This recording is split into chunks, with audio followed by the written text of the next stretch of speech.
शिवराज के सामने भिड़ गए सिंधिया और नरेंद्र तोमर समर्थक। मंच पर ही भिड़ गए बीजेपी के दिग्गज नेता। सिंधिया समर्थक इमरती देवी को नहीं मिली कुर्सी, मुश्किल से कार्यक्रम में रुकी। सिंधिया ने भी साधा शिवराज सिंह चौहान के करीबी मंत्री पर निशाना।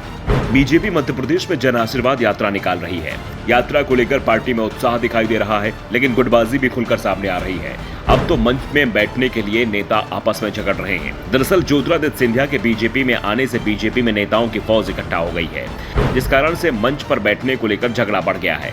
एमपी के सीएम शिवराज सिंह चौहान ग्वालियर आए थे। लाडली बहन योजना को लेकर बड़ा कार्यक्रम आयोजित किया गया था। मंच सजा हुआ था, लेकिन इस मंच पर सिंधिया और नरेंद्र तोमर के समर्थक आपस में भिड़ गए। नरेंद्र तोमर समर्थक वेद प्रकाश शर्मा और सिंधिया समर्थक मंत्री तुलसी सिलावट के बीच में तीखी नोकझोंक हो गई। मामला इतना बढ़ गया कि नरेंद्र सिंह तोमर को दोनों के बीच बचाव करना पड़ा। वेद प्रकाश शर्मा ने दावा किया कि तुलसी सिलावट ने उनका अपमान किया है। तुलसी सिलावट 2018 में कांग्रेस की टिकट पर चुनाव जीते थे और बाद में सिंधिया के साथ ही कांग्रेस छोड़ बीजेपी में चले गए थे। वैसे सिर्फ विवाद तुलसी सिलावट और वेद प्रकाश शर्मा के बीच में नहीं दिखाई दिया। मंच पर बैठने को लेकर भी नेता एक दूसरे से प्रतिस्पर्धा करते दिखाई दिए, जिस कारण से पूर्व मंत्री इमरती देवी को बैठने के लिए जगह ही नहीं मिली। इमरती देवी इससे नाराज हो गई और सिंधिया के पास जाकर उन्होंने सभा को छोड़कर जाने की इजाजत मांगी। सिंधिया को खुद कुर्सी छोड़नी पड़ गई, जिसके बाद सिंधिया ने बीजेपी के एक नेता से कुर्सी खाली करवाई और इमरती देवी को उस पर बैठाया।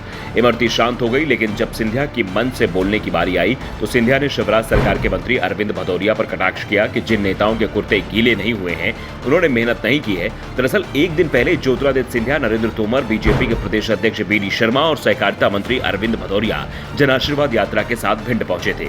जब ये सभी भिंड पहुंचे तो पूरे रास्ते में जबरदस्त बारिश का सामना इन्हें करना पड़ा। सिंधिया, तोमर और बीडी शर्मा मंच पर पहुंचे तो बुरी तरह से बरसात के पानी से भीग चुके थे। सिंधिया ने इस पर कहा भी था कि बहुत दिनों बाद इस तरह से भीगने का मौका मिला है, लेकिन सबसे बड़ी बात तो ये थी कि अरविंद भदौरिया कपड़े गीले नहीं हुए थे और इसी को लेकर सिंधिया ने ग्वालियर में शिवराज सरकार पे मंत्री अरविंद भदौरिया पर तंज कस दिया। अरविंद भदौरिया पर सिंधिया ने तंज कसा तो अपने समर्थकों की जमकर तारीफ करते हुए कहा कि उन्होंने जमकर मेहनत की है और उनकी मेहनत दिखाई दे रही है। वैसे ये तो साफ दिखाई दे रहा है कि विधानसभा चुनाव को लेकर सिंधिया जबरदस्त मेहनत करते दिखाई दे रहे हैं, क्योंकि उन्हें यह साबित भी करना है कि 2018 में कांग्रेस की जो सरकार बनी थी वो उनकी मेहनत से ही बनी थी। सिंधिया तब कांग्रेस में थे और ग्वालियर चंबल रीजन में टिकट वितरण में उनकी जबरदस्त तरीके से चली थी और सिंधिया के अधिकांश समर्थक चुनाव भी जीत गए थे। ग्वालियर चंबल रीजन की 34 सीटों में से कांग्रेस को 26 सीटों पर जीत मिली थी। आजादी के बाद किसी भी विधानसभा चुनाव में ये कांग्रेस का सबसे अच्छा प्रदर्शन था, लेकिन जब सिंधिया को सीएम पद नहीं मिला तो वो नाराज हो गए और जब बगावत हुई और सिंधिया ने कांग्रेस छोड़ी तो यहीं पर कांग्रेस को सबसे बड़ा झटका लगा था। इसी रीजन के 16 विधायक कांग्रेस से इस्तीफा देकर बीजेपी में शामिल हो गए। सिंधिया ने बीजेपी की सरकार तो बनवा दी, लेकिन सिंधिया के बीजेपी में आने से अब बीजेपी में कई गुट बन गए हैं। कांग्रेस सांसद दिग्विजय सिंह तो बीजेपी पर तंज कसते हुए अक्सर ये कहते रहते हैं कि सिंधिया के बीजेपी में जाने से अब वहां 3 गुट बन गए हैं। एक गुट शिवराज भाजपा है, दूसरा महाराज भाजपा है, महाराज यानी ज्योतिरादित्य सिंधिया, और तीसरा गुट नाराज भाजपा का है। और ग्वालियर में जो कुछ भी हुआ वो महाराज भाजपा और नाराज भाजपा के बीच टकराव के कारण हुआ। Bureau report, the Navdarpan news.